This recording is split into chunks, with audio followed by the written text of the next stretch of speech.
৫৪তম মহান বিজয় দিবস উদযাপন উপলক্ষে জাতীয় স্মৃতিসৌধে সব ধরনের প্রস্তুতি প্রায় শেষ করে নিয়েছে গণপূর্ত বিভাগ।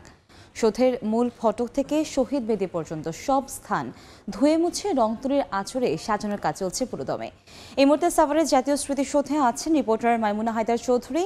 প্রস্তুতির সবশেষ খবর জানতে আমরা সরাসরি যুক্ত হচ্ছি তার সঙ্গে।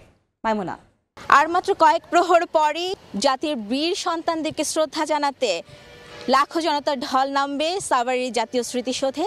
তারই প্রস্তুতি চলছে আসলে এই মুহূর্তে। এখানে আমরা যেটি দেখতে পাচ্ছি যে এখানে ধোয়া মোছার কাজ, পরিষ্কার পরিচ্ছন্নতার কাজ চলছে। স্মৃতির মিনারের বেদিগুলো ধুয়ে মুছে চকচকে করে তোলা হচ্ছে জাতির শ্রেষ্ঠ সন্তানদেরকে শ্রদ্ধা জানানোর জন্য।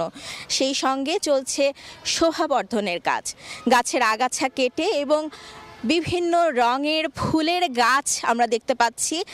একই সঙ্গে এখানে আসলে আমরা যেটি দেখেছি যে নিরাপত্তার চাদরে ঢেকে দেওয়া হয়েছে পুরো স্মৃতিসৌধ প্রাঙ্গণটি।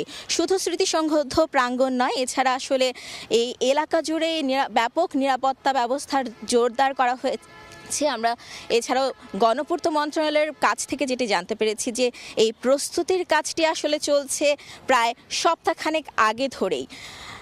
প্রতিবারের মতোই আসলে যেহেতু বিজয় দিবসকে উদযাপনের জন্য ব্যাপক প্রস্তুতি চলে, এবারেও তার ব্যতিক্রম নয়।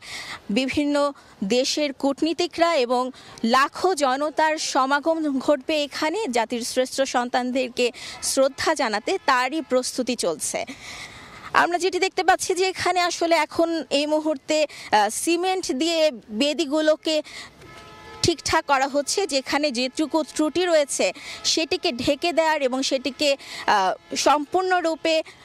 পরিপূর্ণরূপে আসলে পরিষ্কার পরিচ্ছন্নতার কাজটি দ্রুত গতিতে চলছে। যেহেতু আর কয়েক প্রহর পরেই আসলে আমাদের সেই মহান বিজয় দিবসটি আসছে এবং তারই প্রস্তুতির জন্য এই স্মৃতিসৌধ প্রাঙ্গণে চলছে পরিষ্কার পরিচ্ছন্নতার কাজ।